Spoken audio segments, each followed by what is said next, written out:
Welcome to the Bachelor Universe podcast. This is your host, Jim Alexander. Week 2 of the Bachelor recap. It is Nick's season 21 and episode 2.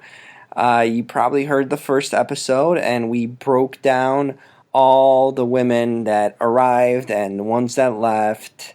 It was my prediction for the season, which you got to go check back in the first episode, see who I picked to win the season of The Bachelor and who's going to be the hometown dates and the runner-up, all that good stuff in the recap of episode 1. But we are on to episode 2, and it gets moving right away with Corinne. Corinne, who is the big villain so far, kind of established in the season previews, and we get a lot of her in this episode. So the episode doesn't even wait to get started. Corinne leads the way with a champagne toast. I mean, who better do it than her? Rachel, we find out, slept only 2 hours because she was giddy about getting that first impression rose.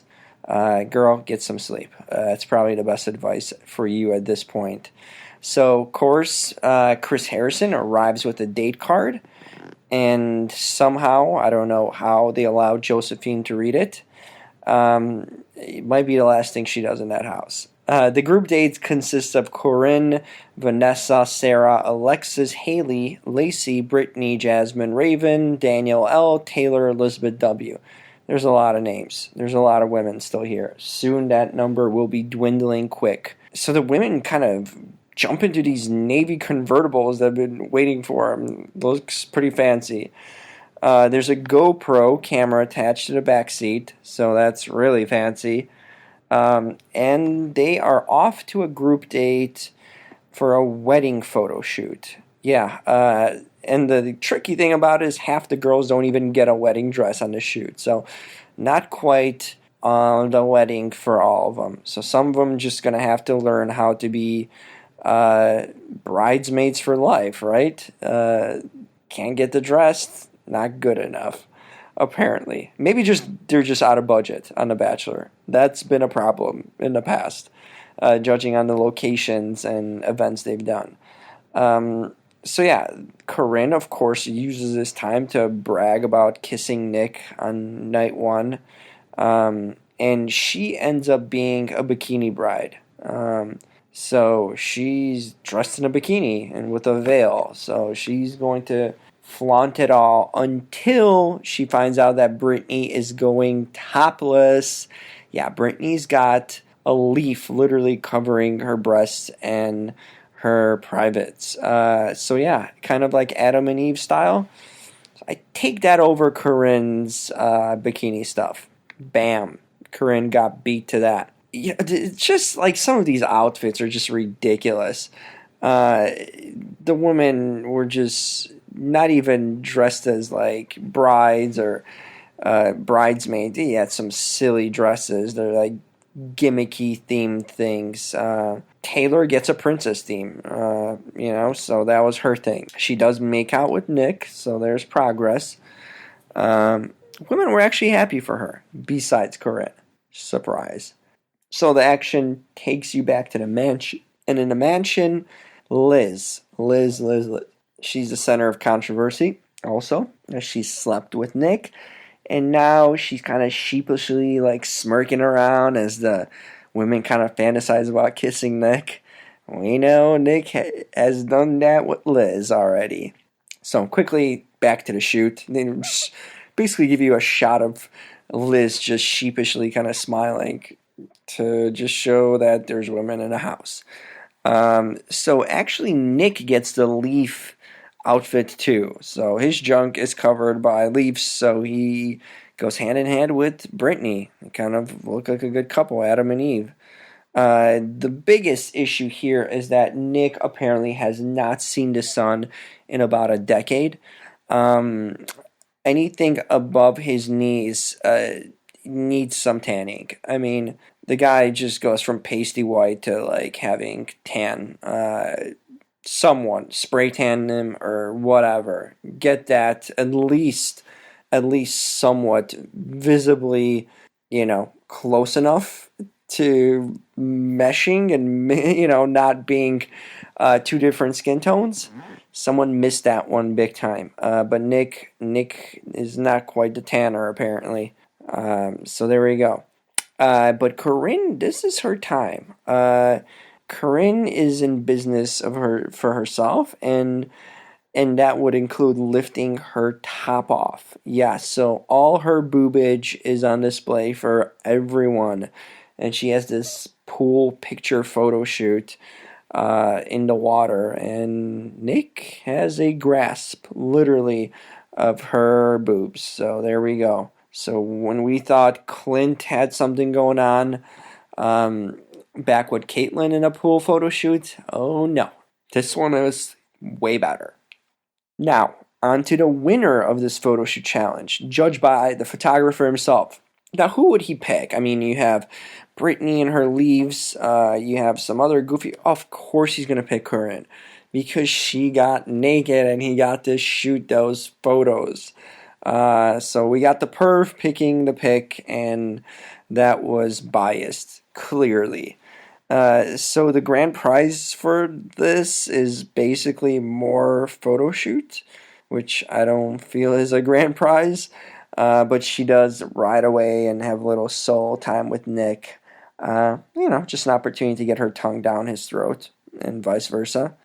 So back at the mansion, we have a date card arrive. And it goes to Whitney Bischoff 2.0, Danielle M. This is good, actually. This is good news for Danielle M to get a solo date this early, clearly establishing herself as a early favorite to get that solo date. Back to Corinne, because that's what it's about. She is definitely cementing her villain status. She gets into a little altercation with Taylor and complains and, makes all these excuses. And then Taylor kind of shows some moxie and fights back, in a sense, with words, of course, and stands her ground. So finally a girl to assert herself with Corinne. But Corinne's, of course, a spokesperson of the group and, has to describe how uncomfortable she was feeling and because her problems are the only ones that matter, obviously. That's just Corinne being Corinne. So Nick now needs to come out and give a group date rose, which goes to Corinne. No surprise. Another heavily influenced decision by boobage. It's not alcohol that's influencing these decisions. It is breast. So, and Corinne's specifically. So she gets a date rose. And she actually boasted about how her dad would be proud. I am sure he will be thrilled watching his daughter let it all loose, literally, on national television. So, hey, that's the future CEO of that company. I don't know what company it is, but it is in trouble right now if she is going to run it one day. So there you go.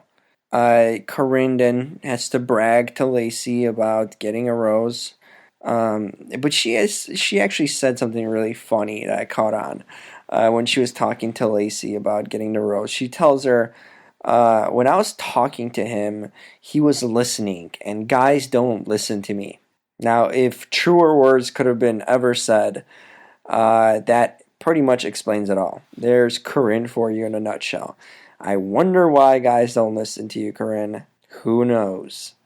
Now, on to the nice girl who gets rewarded. Danielle M is on a date with Nick, and they are starting off fancy. Budget for the Bachelor looking good so far. A chopper ride right onto a yacht. So they're on a chopper and it lands on a yacht. So nice 1-2 punch right there, combo for a date, start to a date. Nick's, talks about his comfort level with her and, how she's a down-to-earth Midwest girl, which kind of should bode for him well if he's from the Midwest and he's got those values. I mean, I don't know if it'd be in the description I would use for Midwest girls that I've been meeting, but that's another story. Back to the house, action turns. It just seems like whenever Liz gets on camera, she just can't stop talking about how she slept with Nick. I mean, that is now becoming her livelihood, is just talking about how she slept with Nick, because that is a big deal. It's basically her only way to stay on the show and get any camera time. But she finally decides to tell Kristen about it in the house, about what happened at that wedding. So there's something to be happening there. Stay tuned. The neonatal nurse, Danielle, is on a dinner date now on the yacht.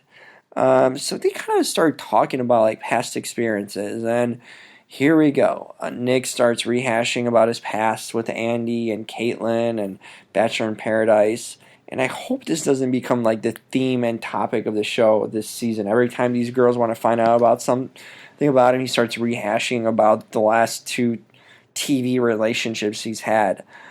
We've all seen it. They probably could find out for themselves, what happened, or were pretty aware they watched the show.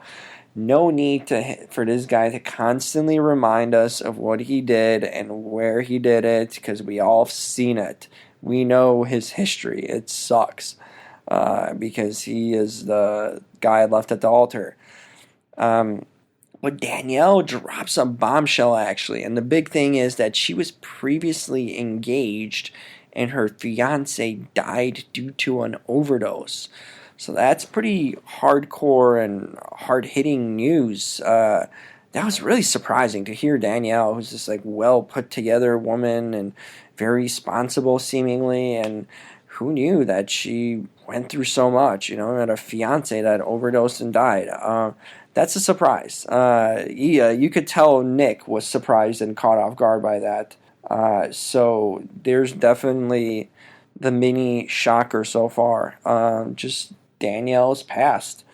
And they conclude the date, on a Ferris wheel ride. Of course, Nick does not leave the boat without giving her a date rose and, getting a legitimate kiss, makeout session.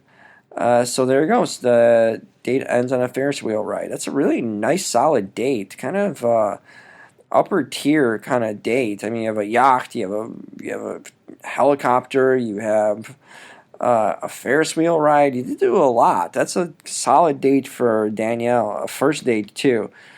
First one-on-one of the season. Pretty well done. She lucked out on that one. Now the women at home are anticipating the next date card, which arrives with the names of Kristen, Josephine, Astrid, Jamie, Christina with the accent, and Liz. Okay, this is an interesting group there going on that date. Where do they go on a date? While Danielle gets a date, on a yacht, these women get a date to a museum, okay, in LA, which doesn't seem like a fun place to be going to a museum to. And what's the museum? It's a museum of broken relationships. Now, I've never heard of this. Sounds really kind of odd and very niche, but it's apparently real. It is an odd place. When they go in there, they just like look at people's like remains from their relationships, whether it be like a clothing item or some kind of thing that they shared in common, or even a ring, engagement ring, just like a bunch of memorabilia of people's relationships that they donated or didn't want to throw out stuff. I don't know what the purpose of this is. Like, who would actually go to this place? But of course, guess what's in the middle in a contained display area? Well, Nick's engagement ring to Caitlin and the rose. So there it is. The rose that's stale and looks like it's from the medieval times. Yeah, that's what they put in this museum. So this museum possibly cannot have much material going forward if they're collecting, scooping up stuff from The Bachelor. Unless this was another plant only put in for the show, which it easily could have. Make it so much more dramatic, right?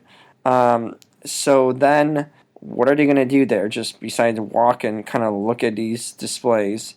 Well, they go to an Art of the Breakup symposium, which consists of fake breakups. So people doing sketches about breaking up.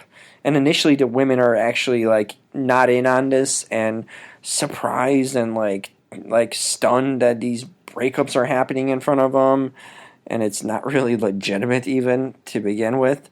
So yeah, go figure. Doesn't take much to convince them that something's real.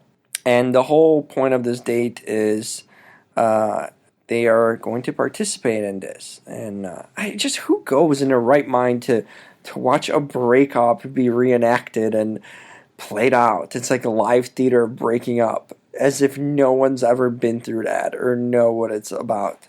So weird and goofy. Like, this is what this show does. It goes from such extremes and such odd things, from a real nice date to something weird like that. These girls got screwed. Worse than the people in the museum whose displays are there, okay?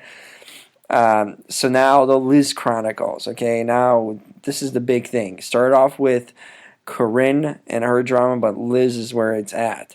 So while the girls are reenacting these breakups with Nick, that's their shtick, to play them out in front of an audience. So weird. Liz is the one that's going to be interesting. So these women can't act. They don't know what they're doing. Josephine pulls out a little shtick that's all right. But the best one, hands down, goes to Liz, who writes like a breakup letter or something, and she reads it to Nick, and Nick's face turns about 50 different shades of gray. No pun intended. Actually, pun intended. There's your sponsor. So yeah, Nick did not know how to react to it. She just laid it on him. Legitimately, like, real feelings of what she was feeling for him about their encounter and that night. These women had no idea what was going on, but clearly Nick now knows who she is. So that was a very awkward moment. It was kind of cool to see Nick just squirm right there on stage in front of everyone.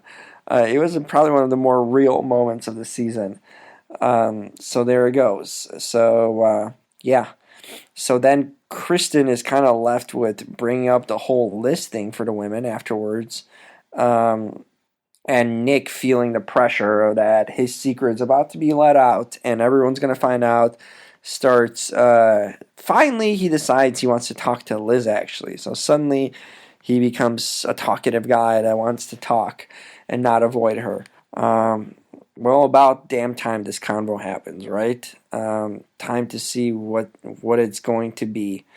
So the chat between Nick and Liz starts out, and they talk about their encounter, and, you know, he asks her why she didn't reach out to him before, and she, you know, give him that number. Apparently the big holdup was that he asked for her number and she never gave it to him, because she treated him as like a one-night stand, probably. See? Women do that also. Not only guys, right? So she made some excuse telling him that she's not a phone-talking kind of girl. Right. What girl isn't? Or what... I mean, that is such a bad excuse. Liz, come on. So that's what it took to give Nick finally a moment of clarity to, like, figure out, like, hey, what is going on here? And I think this was the time where he said enough, and that prompted to send her home. So he was done with the Liz experiment. So it was fun while it lasted. 2 episodes, and off she goes. So the Liz drama is already covered up, sealed, delivered, done. So there we go. Liz is gone. She leaves And now Nick has to go back to the other women and come clean about what he's done. And that's going to be something that it gets interesting. So he goes up to these women, explains that Liz is gone, and he starts telling her why he sent her home. And he finally breaks it down that he had sex with her. And to be continued. So yeah, we leave on a cliffhanger like that. The show ends with Nick coming clean, but we don't see really the reactions of the women as it ends right there. So a pretty good episode. You had the Corinne drama in the beginning. You had, it kind of ended with the Liz stuff, so that's sealed off and all done. So a big portion of that drama that was in the season preview is gone now. So it's now all about Corinne. There was no roast ceremony at this episode because they kind of left it off in the air with the mystery of how the women will react to Nick telling him he slept with Liz. So yeah, Liz served her purpose, and Corinne still doing her thing. I'm glad that Danielle M got a date. That was like one of the more better moments and real moments. There was a big reveal about her and her ex. So yeah, there were definitely surprises in this episode, and a lot of big things kind of happened. So this is an episode that, if I was giving a rating, it'd be like a 9 out of 10 because a lot happened and a lot of got tied loose, loose ends and all. So there we go. That is episode 2 of the Bachelor recap for you. So far, so good with this season. You have your main characters. The only ones really that have established themselves are Corinne, Liz, Danielle M, and Rachel. In some parts in the first episode, she got the first impression. So these are the players right now. And everyone else is kind of fading in the background or lurking and waiting to make their mark, which we will probably be seeing soon in that case. But a good episode. So there you go. Week 2 of The Bachelor concluded. And if you have any thoughts, comments, questions, concerns, you can reach me on Twitter at JimRKO. So it's at JIMRKO. Shoot me a tweet, add me, follow me, whatever. If you want to talk Bachelor, let me know. And you can also follow me on Instagram at jim.alexander11. So we can talk a lot more Bachelor as this season of Nick keeps on unfolding and giving us more treats in a sense.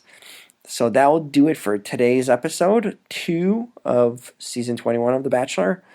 And we'll be back next week with a recap of season 21, episode 3. Lot to come. We'll see. Probably a lot more Corinne drama. She looks like to be the sole one to dominate going forward now that Liz is gone and that whole fiasco is over with. So we'll find out more. Thanks for joining me on the Bachelor Universe podcast. You can read my blog over at bacheloruniverse.wordpress.com. So check that out, or you can just Google Bachelor Universe. You should get to it. And make sure you download the podcast and spread the word to others. Much appreciated. So I will talk to you guys next week more about The Bachelor. See you guys.